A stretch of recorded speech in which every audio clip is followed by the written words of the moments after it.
Teen Redditors. 1319. What is something important that you feel your parents should learn?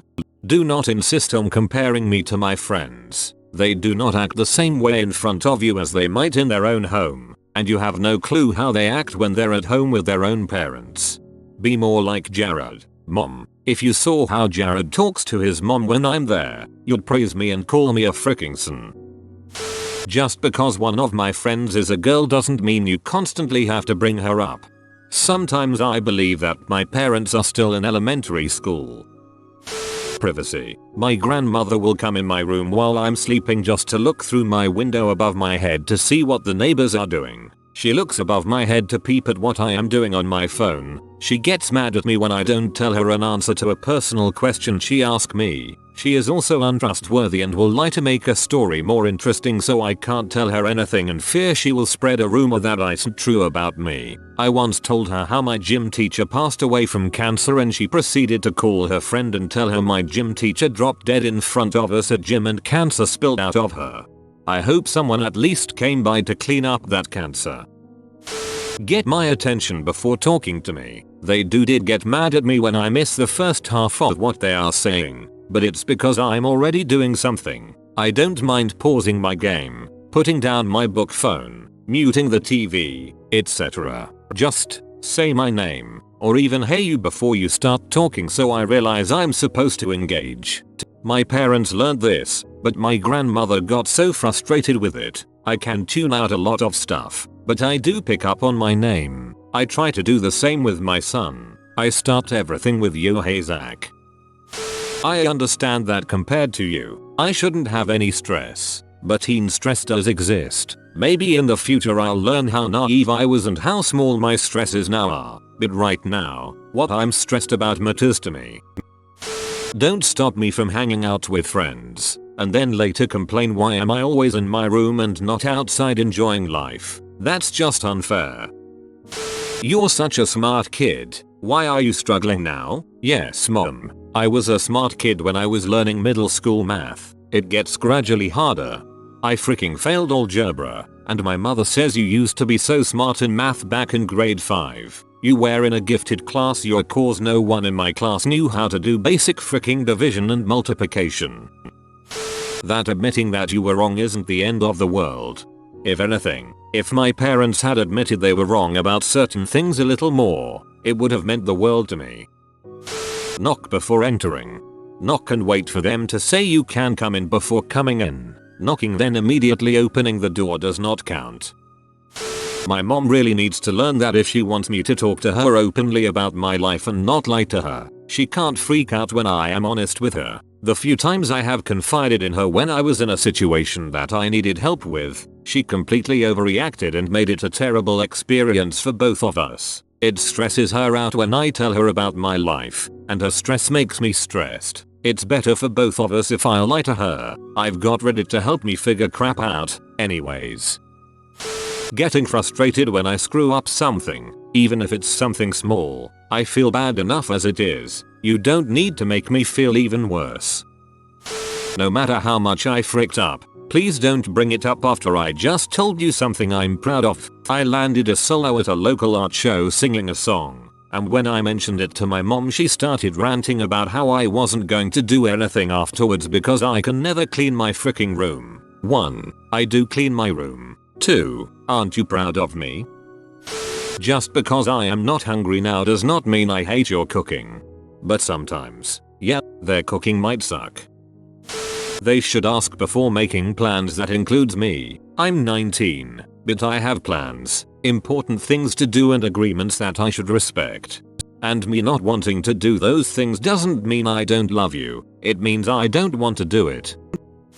Don't snoop through my things. If I have a personal note or from a friend, or a piece of writing, don't look through it and read it, and don't send a picture of it to everyone else in the family. It's out of sight for a reason. Don't make fun of our relationships. Whenever they see me talking to a girl they always ask who's your new girlfriend. They always ask me after school how's your girlfriend doing even when they know I'm not in a relationship, or even right after a breakup. I know they're not doing it to be mean, but it's little stuff like this that makes me hesitant to share my actual relationships with them. Just remember that this is sort of an awkward time for us, and relationships are no exception. I always try to take it in jest because I know they're kidding, but other people might take it as an insult, or you pushing them to find a girlfriend boyfriend when they're not ready. Also, just because I've been stressed or mopey doesn't mean I'm gay. It just means I don't feel like talking. I've had to explain twice to my parents that I am not a closeted homosexual. Also, just because I've been stressed or mopey doesn't mean I'm gay. It just means I don't feel like talking. I've had to explain twice to my parents that I am not a closeted homosexual. My parents are freaking convinced I'm trans. Don't be too controlling. My parents are always wondering who I'm texting and what I'm doing 24/7. Give me some space, I'm a teenage boy. I'm supposed to have some privacy. Seriously, we have laptops in our rooms. Busting into rooms without knocking. You're playing with fire here, dad. We're so dramatic because a lot of things are new. We can feel new levels of emotion. It might seem silly to cry over someone we've dated for less than a year, but this is literally the most heartbroken we've ever been. Our schoolwork is the hardest we have ever done. Our responsibilities are the most daunting. From our perspective, what seems trivial to you is new and terrifying and the most extreme it has ever been. I saw some comedian the other day make that point perfectly, something like if a 4-year-old is screaming because another kid took his toy, that's probably because it actually is one of the worst things that's ever happened to him in his life so far. Yes, I understand that my problems aren't anywhere as big as yours. They're a lot smaller and easily solvable, but my problems to Emmy are the same size as your problems to you. Irrational punishments don't teach me anything. They would in fact just want me to rebel more. College student here. You don't have to use my full name, including middle, when you call me to dinner. Save that for something important. If you call me while I am gone for a semester in another state and I don't pick up, leave me some indication of how important your call is. Call me can either mean Uncle Fred died or I want to know how you're doing.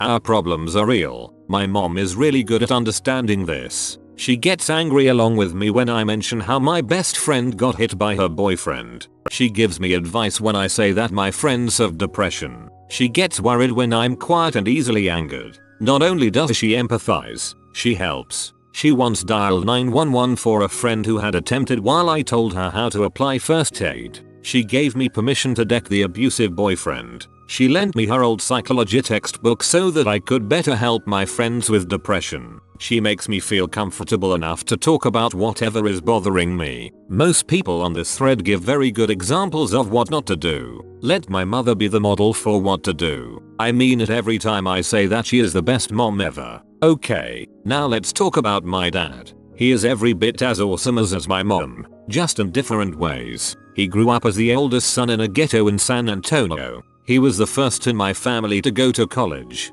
He's worked for the Air Force, been a pastor, been a missionary, and is now a higher up at an energy savings firm. Because of him, I've always lived a comfortable life. But it doesn't stop there. He teaches me everything he knows. I remember him explaining his Excel spreadsheets in 5th grade. In middle school, he started giving me a large monthly allowance and told me to pay for basically everything but rent in order to teach me money management. I'll be honest, I talk more to my mom about emotional problems. She got her degree in psychology, after all, but I can talk to dad about literally anything else. Personal finance, politics, theology, current events, books, movies, anything that pops into my head, I can talk to dad about. He taught me that even if you can't do masculine things like repair a car or assemble furniture, you can still be one of the greatest men out there. I've learned so much from him, and I learn more every day. I told him about this post and asked him if he had anything he wanted to share with the internet.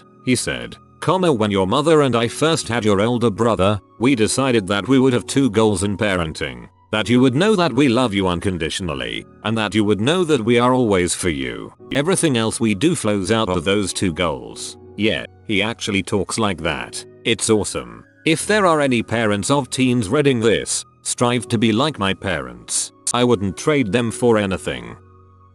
You can't pause an online game. Fact of not having a girlfriend doesn't automatically make someone gay. I'm 22 though. When I was that age, I wished my parents would let me make mistakes, rather than trying to bubble wrap the world. For reference, I spend time on my computer a lot, playing games with high volume and my headset on, staring intently at my screen, walking into my room and just standing there without even saying anything, expecting me to instantly notice I'm going to work. I'm happy to talk to you, but can you please get my attention first instead of standing there and eventually getting pissy when I don't notice? Also, as a side note, knocking then instantly entering removes the point of knocking. Can you please wait for me to say come in or gimme a minute instead? Communication through technology is still communication. I know it's not true for all people my parents' age, but a lot seem to be stuck on the idea that just because you're texting someone or messaging them online, it's somehow not real contact and not a real relationship with the other person. Remind your folks how much they used to talk on the phone as teenagers, hours and hours and hours. I promise you. Explain to them that what you're doing via text is the same dang thing. While yes, you do pay for my tuition, car, clothing, food, etc., you need to give me some sense of control. Rules are important, I understand, but I need to learn how to function on my own. If you couldn't tell from my brother developing alcoholism the second he got to college, if you control your kids too hard in high school and let them out into college, they don't know what to do with the freedom and go freaking nuts. Parents, we love you. We really do. We appreciate your work and everything you've ever done for us. But sometimes we need some alone time. No, we're not mad at you. We're not gay, except those of us who are. We're not affected by computer, TV, friends, boyfriend, girlfriend. We just want to be alone this evening. For my parents anyway, learning how to use technology and the internet. The times we live in now are very different than the days my parents used to live in, and they seem really hesitant to learn how to use the internet and technology. I believe it could potentially make their lives easier, and it could be helpful in many ways. Actually 22, but close enough I guess. The biggest thing for me was my parents trying to raise me in the same manner their parents raised them. While their parents did a fine job, life for a teenager is so much different than it was 20-30 years ago. So please don't judge me for doing different things than what you were doing at the same age. Just because I spend a lot of time on the computer doesn't mean I can fix every problem on it. Stop constantly telling me how smart I am. Jesus Christ, I'm realistically a little above average, but still there were a lot of people I graduated with that were way smarter than I am, so give it a rest and it's not that big a deal. School gets more difficult when students reach a higher level. Yes, I was able to accomplish much in middle school. As for college, it's two different levels of education. You can't expect me to be respectful if you can't be respectful back. Only 13-19 teens allowed. I don't want to see any 26-yo teens around here. You can't stop me. This isn't just a phase, Mom. This is WHOIAM. I'm a professional adult and you have to deal with IT. This pirate hamster is here to steal all of your cheese. Subscribe in 2.15 seconds or he'll do it. If you are new to the channel, you can subscribe. I publish new videos every day. Until then, check out another video. Or don't. Either way, have a great day you magnificent people.